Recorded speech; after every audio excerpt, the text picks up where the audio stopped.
Back class 10, your history revision class, continuing with chapter 2, revising chapter 2, which is factors leading to the growth of nationalism and foundation of the Indian National Congress.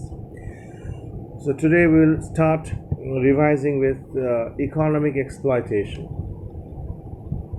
In the previous chapter we have learnt about how the Britishers exploited the Indians and exploited India's economy. First was peasants' sufferings. Peasants means farmers' sufferings.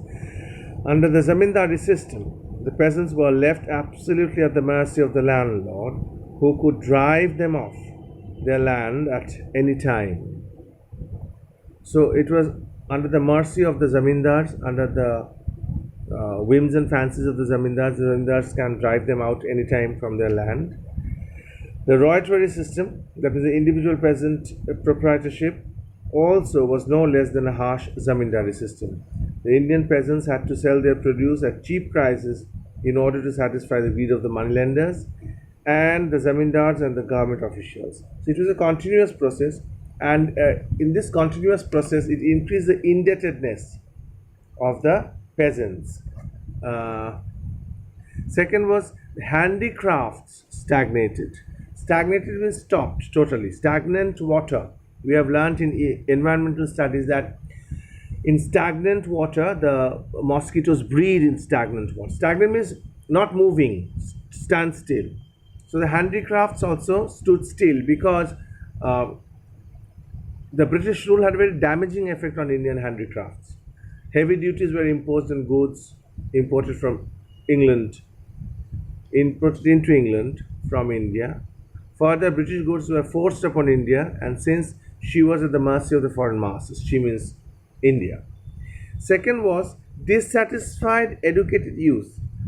Educated young men in India were becoming increasingly dissatisfied because with the government, because the better paid jobs were kept out of their reach. Surendra Banerjee, an ICS official, was dismissed from the service on superficial grounds, very petty grounds. The man who was denied an opportunity to serve the British government was destined to be the leader. So see, if you are educated, qualified, and if you are not getting the jobs which you are, which you are supposed to get, obviously you will get dissatisfied. And the government ignored people's welfare. Burden of taxes were increasing, but the government did very little to promote the welfare of the people. Huge expenditure incurred on army and police. Second Afghan war was there, third Burmese war was there, and all other military operations demanded a sharp increase in the budget, military budget. So these things affected the Indian economy. And on top of that, there was repressive colonial policy. Repressive means torturing, pressurizing the Indians. Number one was the age limit for civil services examination. In 1877, the maximum age limit of civil service examination was reduced from 21 to 19. So this was a very calculated move to ruin the prospects of Indian candidates for Indian civil service. See, education of a Britisher, in the amount of education a 18-year-old Britisher will get, and the amount of education an 18-year-old Indian will get, there's a heaven and hell difference. So chances are, barring a few exceptions, that the Britishers will pass in this ICS examination. Indian civil service. Then it was civil service examination. So more Britishers will get chance in this civil service examination. Then comes Imperial Darbar. Imperial Darbar in Delhi in 1877 added insult to the injury, for it was held at a time when millions of South India were affected by terrible famine. Vernacular papers reacted sharply against the callous and irresponsibility.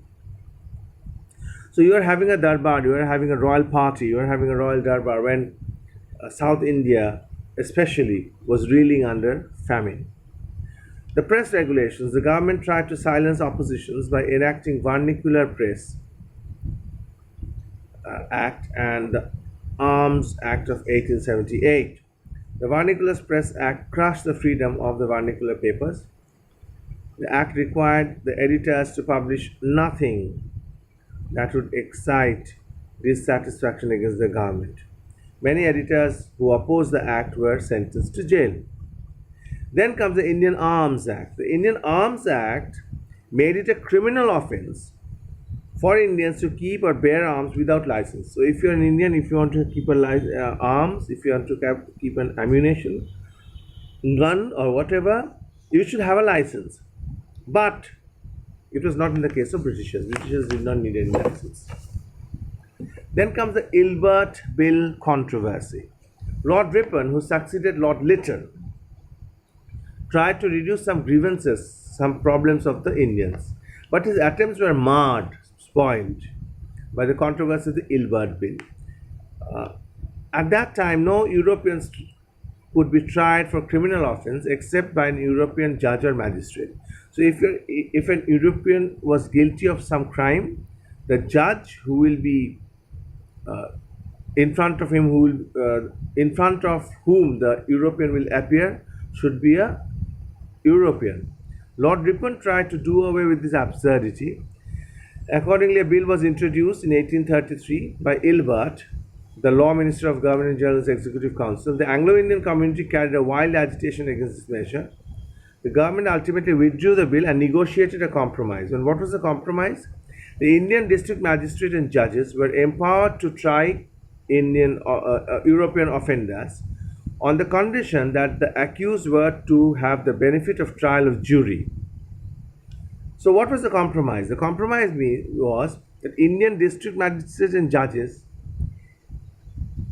can judge or try the European offenders, but the European offenders will have an advantage of having a jury, that a body of people who decide whether they were accused of guilty or not, and half the members of the jury will be Europeans or Americans. So you can understand the game plan. If half the members of the jury are Europeans, obviously who will get the benefit? The European who has been tried will get the benefit. All the above measures demonstrated that the British considered themselves to be racially superior than the Indians. Now, the reform movements, the English education, and the growing poverty of the people brought into limelight a new class of Indians, very important. The educated class became political leaders of the national movement. Their period between 1866 and 1885, from 1866 to 1885, saw the coming of the number of political associations. These are regarded as the precursors of what was to come as the Congress. Precursors means coming before. So before the Indian National Congress was formed, these small associations of politically alert and educated Indians were formed. Number one was the East India Association. Dadabhai Naoroji founded in London, 1st October 1886, the East India Association. It aimed at providing members of the British Parliament information regarding India's genuine grievances. The association attracted a large number of Englishmen who sympathized with the Indian distress. So it also recommended the abolition of cotton duties and petitioned. Petition means writing a letter and signing it. The government to withdraw the Vernacular Press Act. The association became popular and soon it had branches in Bombay, Calcutta, and Madras. Then comes the Purna Sarvajanik Sabha. In 1870, what started was a Purna Sarvajanik Sabha under the leadership of Justice Ranade. Its leaders asked the people to take khadi, that is a hand-woven cloth, and not to send a penny, a paisa, outside the country. The Indian Association, headed by Surendranath Banerjee. So in 1876 became, in Calcutta, the Indian Association was founded by Surendranath Banerjee. And the objects of the associations were first to unite the Indians upon the basis of common political interests. Second, to promote brotherly feeling among Hindus and Muslims. Third, to agitate for constitutional government.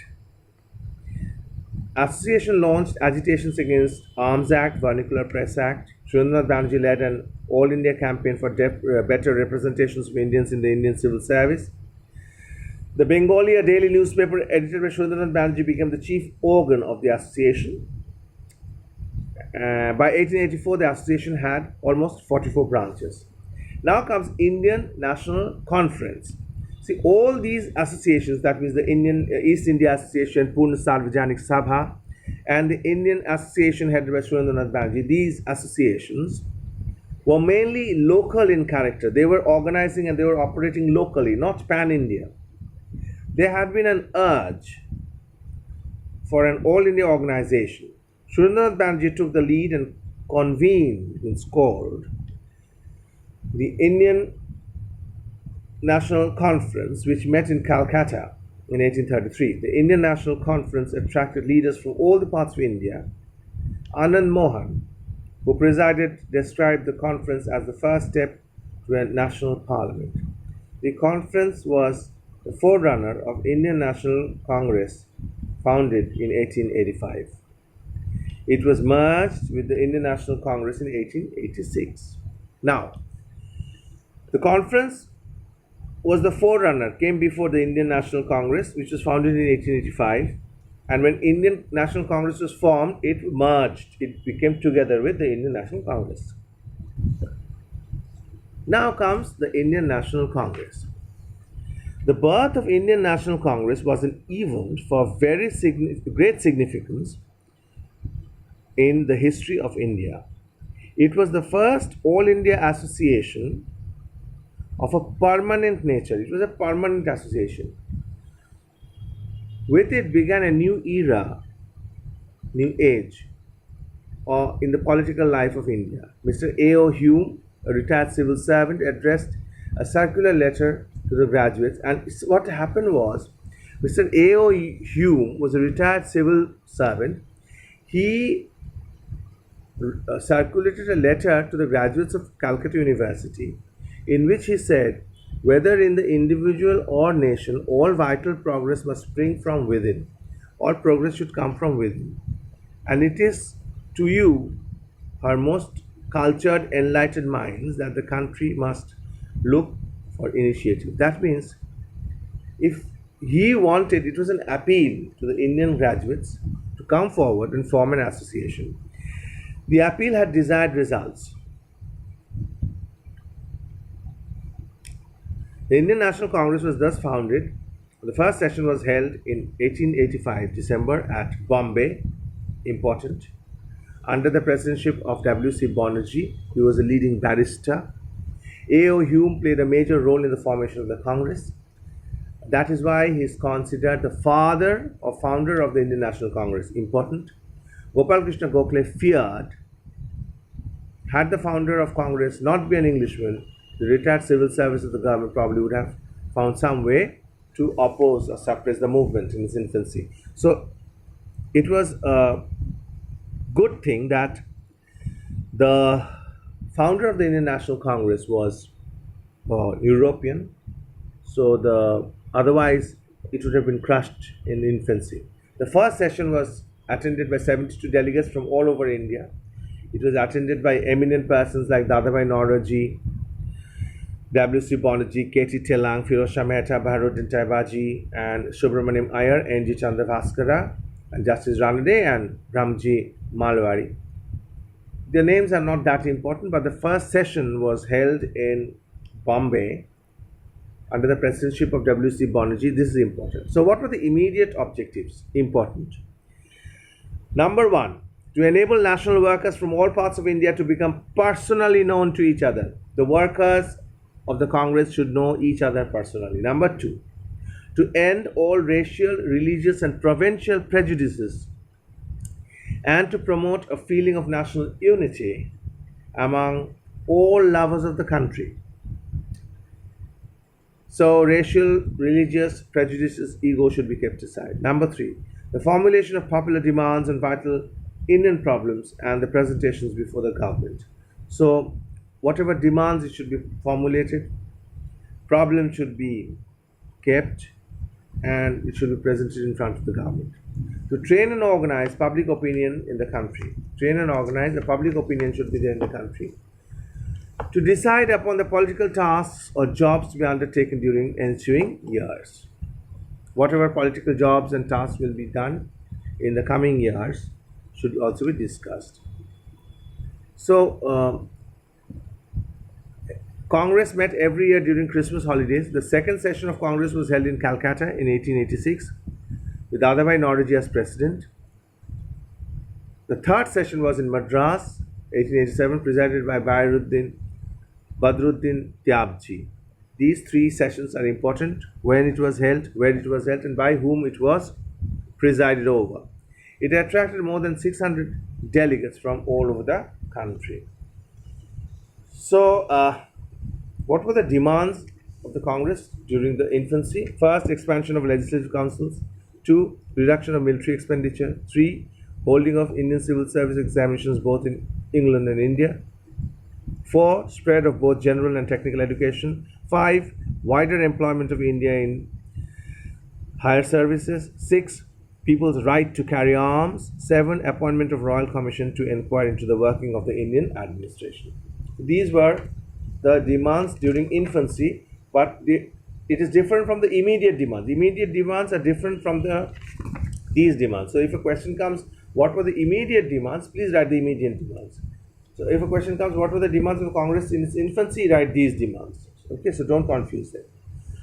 So with this, we come to the end of chapter 2, revision of chapter 2, factors leading to the growth of nationalism and foundation of the National Congress. We have done the chapter, we have revised this chapter. In the next class, we'll start with chapter 3, which is the objectives and methods of struggle of early nationalists. So with this, we come to the end of today's class. Thank you very much.